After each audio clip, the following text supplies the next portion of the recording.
তোমরা ফার্স্ট টাইমে রিফাত ভাইয়ার এই ভিডিওটা দেখবে, দেখার পরে হয়তো অনেকেই কান্না করেছো এবং আমারও চোখ থেকে পানি পড়তেছিল। রিফাত ভাইয়ের লাইফ স্টোরিটা শুনলে তোমরাও কেঁদে দিবা। আসলে একটা মধ্যবিত্ত ফ্যামিলির সন্তানই জানে সাফল্য অর্জন করাটা কতটা কঠিন।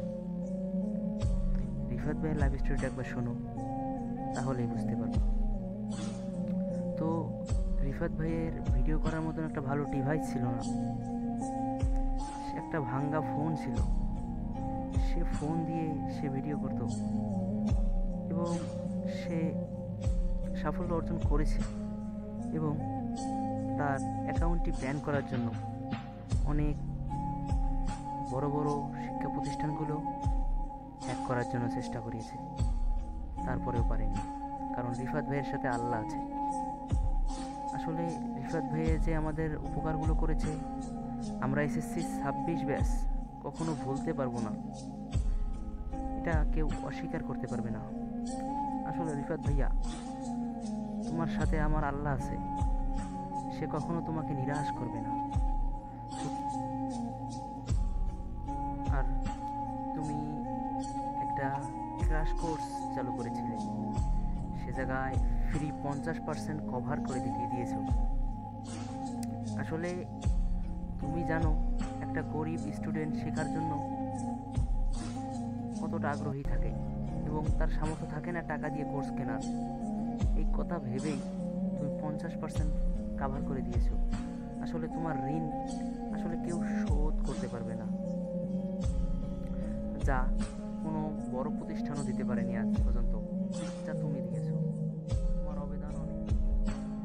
একটা স্টুডেন্টকে ভালো করার জন্য তুমি কি না করেছো, আসলে আমরা কখনো তোমার এই ঋণ শোধ করতে পারবো না। তো রিফাত ভাইয়া, তোমাকে অনেক ভালোবাসি। ততটুকু আমি দিতে পারি না।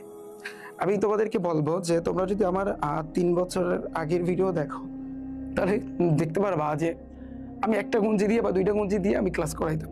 সেই ভিডিও কিন্তু এখনো আছে। এখন আছে রিফাত হোসেনের গুঞ্জি কেনার পুরো এই রুম ভরে ফেলাইতে পারি, কিন্তু তারপরও আমার এগুলো ভালো লাগে না, সব জিনিসটা আমার কাছে ভালো লাগে না। আমার যে ফোনের জন্য আসলে আমি মানে 6 থেকে 7 মাস আমি বসেছিলাম, আমি কোনো ভিডিও নিতে পারি নাই, ভিডিও করাইতে পারি নাই। তো আমার কাছে এখন 4টা ফোন আছে, ভালো মানের ভালো দামের 4টা ফোন আছে। কি করবো এটা? আমার কাছে ক্যামেরা আছে, আমার পিসির শেষ নাই। আমার একাডেমিতে অনেকে কত লোক 17-18 জন জব করে। তো সবকিছু তোমাদের ভালোবাসার অর্জন। এত কিছু করেছি তোমাদের ভালোবাসা। সো লাভ ইউ ভাইয়ারা, তোমাদের প্রত্যেককে আমার অন্তরস্থল থেকে ভালোবাসা থাকবে তোমাদের জন্য। আমার এই সব কিছু আমি আল্লাহ তাআলার কাছে আমি একটা জিনিসই বলি যে আল্লাহ তাআলা আমাকে যেন কখনো অহংকার যেন আমার ভিতরে সৃষ্টি না করে। এই জিনিসটা আমি সবসময় প্রার্থনা করি। শো আপ অ্যান্ড দেন অহংকার, এই জিনিসটা যেন কখনো আমার ভিতরে আল্লাহ তাআলা যেন না এনে দেয়। সো এটাই ওভারঅল। আজকে 1 মিলিয়ন ডান। অ্যান্ড বলতে গেলে কি বলবো, আসলে ভাষা নাই যে আমি যে কথা বলবো, আসলে এটার ভাষা নাই। তো তোমাদের কাছে আমার একটাই আবদার থাকবে এবং তোমরা আমার জন্য দোয়া করবা যতদিন আমি বেঁচে আছি, ইনশাআল্লাহ তোমাদের জন্য ভালো কিছু যেন দিতে পারি। বিশেষ করে আমার স্মার্ট বোর্ড কিনছে আমি বেশি না, 1টা বছর হয়েছে, বেশি না, তাও 1 বছর হয়েছে। তো একটা গ্রাম্য ছেলে যার মাথায় এত কিছু মানে কি আছে, একটা মানুষ কত দূর আগাইতে পারে, যেমন বর্তমানে সব কিছু এখন আপডেট। তো আমি এটাও আমার সাথে হয়েছে, এরকম হয়েছে যখন আমি স্টার্ট করছি 6 মাস 1 বছর যখন গেছে, যখন আমার মানে শুরুটা হয়েছে, একটু গ্রো করা শুরু হয়েছে, তো বিভিন্ন প্ল্যাটফর্ম আমাকে ক্ষতি করার চেষ্টা করছে। এই একাডেমিটাকে হ্যাক করার বলো, এই চ্যানেলটাকে হ্যাক করা বলো, আমার ওয়েবসাইট আছে, তো সব কিছু দিয়ে আমাদেরকে ডাউনে ফালাইবে কিভাবে সেই চেষ্টাও কিন্তু করছে। তো আল্লাহর রহমতে আলহামদুলিল্লাহ। সো তারপরও এত বাধা, অনেক বাধা। তোমরা এই জিনিসটা দেখবা যখন জীবনে সফলতা তোমরা অর্জন করবা, তখন তোমরা অনেক প্রত্যেকটা ধাপে ধাপে ধাপে ধাপে তোমরা বিভিন্ন বাধার সম্মুখীন তোমরা কিন্তু হবা, এই জিনিসটা দেখো। সো তোমাদের জন্য আজকে কি বলবো, আমি আসলে ভাষা হারিয়ে বলতেছি। এবং 1 মিলিয়ন অলরেডি ডান। তোমরা আমার জন্য দোয়া করবা এবং কখনো যেন তোমাদের রিফাত ভাইয়ার ভিতরে অহংকার যেন না জন্মায়। এটা আমার ওই যে বললাম না, 3 বছরের আগের ভিডিও তুমি দেখো, 1টা বা 2টা গুঞ্জি দিয়ে আমি ক্লাস করাইতাম এবং সেই গুঞ্জি এখনো আমি ওই যে সিরা গুঞ্জি আছে না, সিরা গঞ্জি আবার লুঙ্গি সিরা সেগুলো আমি কিন্তু এখনো পরি।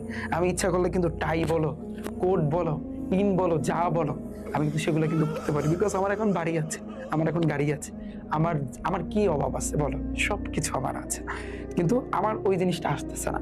আমি চাই না কখনো একটা টাই পরে দেন ইন করে সবসময় আমি শো আপ করবো, এই জিনিসটা আমার কিন্তু ভালো লাগে না। বাট সিরিয়াসলি, এই একটা পাঞ্জাবি তুমি দেখো, একটা পাঞ্জাবি আমার আরো 2টা পাঞ্জাবি দিয়ে কত তোমাদের কিন্তু ক্লাস নিচ্ছে। আমি ইচ্ছা করলে আরো 10টা পাঞ্জাবি কিনতে পারি না? অবশ্যই কিন্তু পারি, কিন্তু আমার মানে ওরকম হয় না, আসতেছে না ভিতর থেকে। আমি ইন করতে পারি না, আমি ওগুলো আমার ভিতরে আসতেছে না। আমি সবসময় পছন্দ করি এই জিনিসটা, ধরো হচ্ছে একটা সিরাগুঞ্জ একটা লুঙ্গি যদি পরে থাকি, আলহামদুলিল্লাহ, এটা আমার কাছে অনেক শান্তি দেয়। অনেকে বলবে যে বড় লোক হইলে ওই যে একটা কথা আছে যে খয়রাতির নজর যায় না, তো বিষয়টা কিন্তু ওরকমটা না, বিষয়টা ওরকম না। আমি সবসময় মনে করি আল্লাহ তাআলা যেন আমার মনের ভিতরে কখনো বিন্দু পরিমাণ অহংকার না জন্মায়, এইটার জন্য আমি সবসময় ওইগুলো পড়ে থাকি, কারণ ওগুলো পড়লে আমার আগের কথা কিন্তু মনে পড়ে। সো ভালোবাসা রইলো তোমাদের জন্য ভাইয়েরা।